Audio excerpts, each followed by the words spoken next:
The online world presents significant risks for people of all ages. We understand that, but still we cannot imagine our life without the internet. Why? Because it has transformed our lives in countless ways.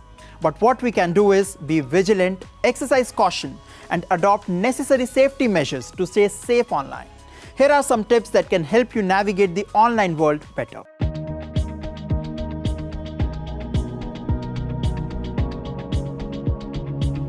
Your every account should be two-factor authenticated. Every account. If it is not two-factor authenticated, assume it is hacked. Second, that learn techniques to scan things. For example, if you are offered an e-commerce link or any such threatening link from police department or RTO that you have been penalized for some violation, or passport office, you get such kind of links. Always verify this on whois.domaintools.com. Mask Aadhaar card is important. So they normally mask all the other digits and just show few, so that it should not be misused. Similarly, you should understand the importance of your digital IDs.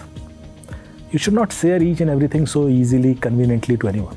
If you have to share it on a digital form, share low resolution images, and always write something on top of it, that why you are sharing it, for what purpose you are sharing it. Many of us use free charging stations to charge our phones, be it in cafes, at airports, or other public places. Unfortunately, it's not a good idea to use these freely available USB charging outlets. So we call it juice jacking technique, where normally criminals, they use a chip and that is placed behind these charging plugs, USB charging plugs. So I think you should always prefer the normal charging options, the power plug that we traditionally use. But if there is a USB socket and you have to charge, then you should look at the screen first, that after plugging it, is there any pop-up, is there something which is happening on the screen? So with Wi-Fi, if you are connected to an open Wi-Fi system, free Wi-Fi system, they can also do the same thing. So we call it man-in-the-middle attack. If I am connected to the same Wi-Fi and you are also connected to the same Wi-Fi, I can conduct a MITM attack where I can see your traffic and I can see your passwords or whatever you are doing on internet during that time. So these are some known vulnerabilities. Because of that, I request people don't do any sensitive activity on internet if you are on public Wi-Fi, like financial transactions or any personal communication which is really private, or official communication which is really sensitive.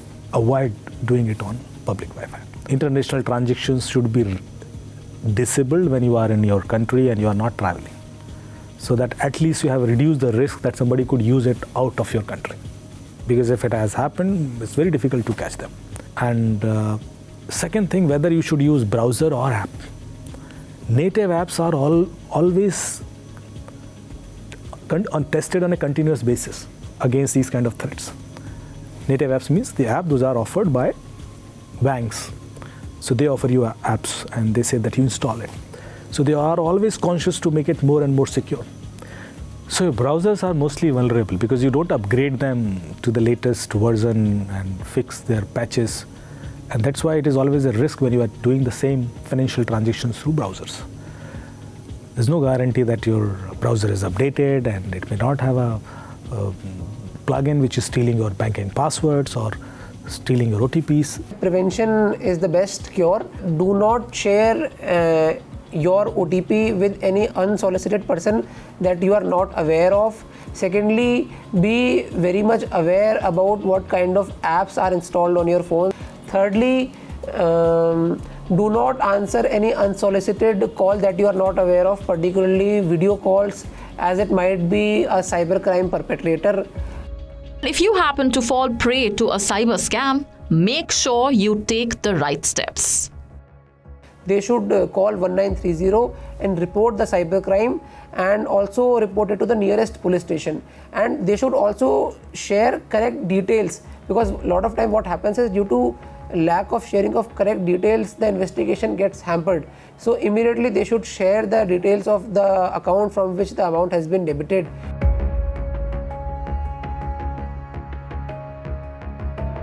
1930 has a power to block any account for 48 hours. So if you realize instantly that, oh, you have done some mistake, you have transferred this money to a wrong account, just call 1930 immediately and request them to block this money to the other account where you have transferred it. Second, you should file a complaint online, www.cybercrime.gov.in, where you can file any cybercrime complaint. It could be financial fraud, it could be women and gender related issues, social media crimes, any crime. If you want to be anonymous, there is a provision.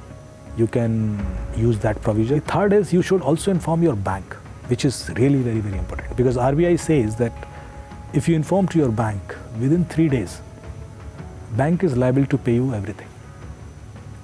So you should not wait. You should either through email or submitting a physical request to the bank, you should immediately inform your bank that this fraud has happened and you have lost this money and you are seeking this money back from the bank, mentioning the RBI guidelines.